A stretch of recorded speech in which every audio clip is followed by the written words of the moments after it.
चन्दना गछिया काटाइले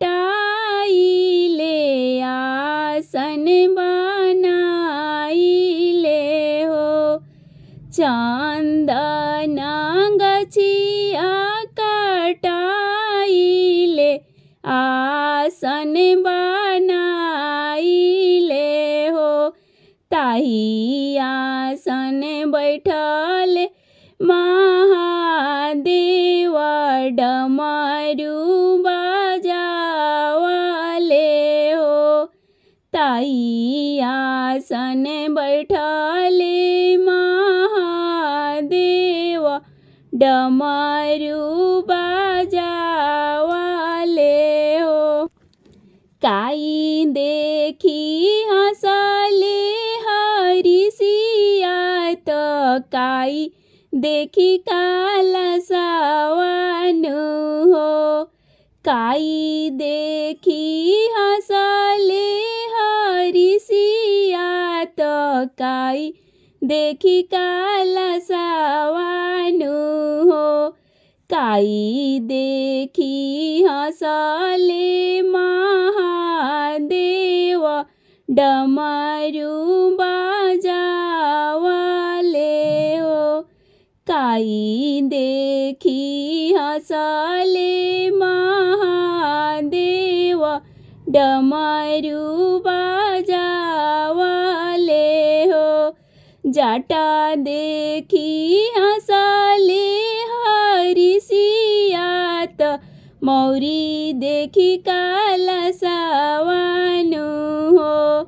जाटा देखी हंसले हरिसिया तो मौरी देखी कालसावनु हो।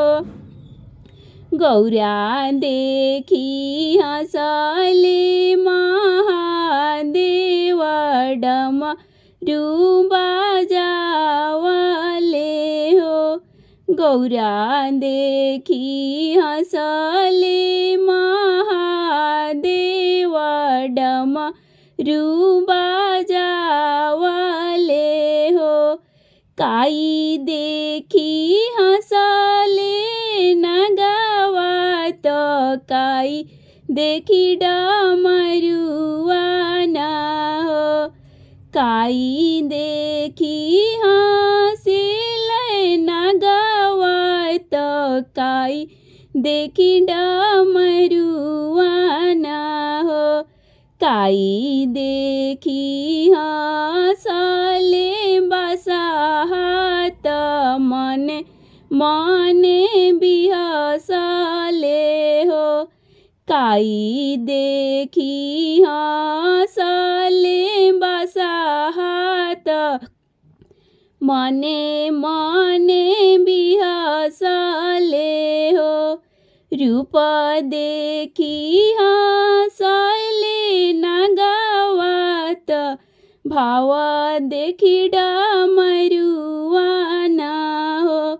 रूप देखी हंसले नगावत भाव देखी डमरुआना हो।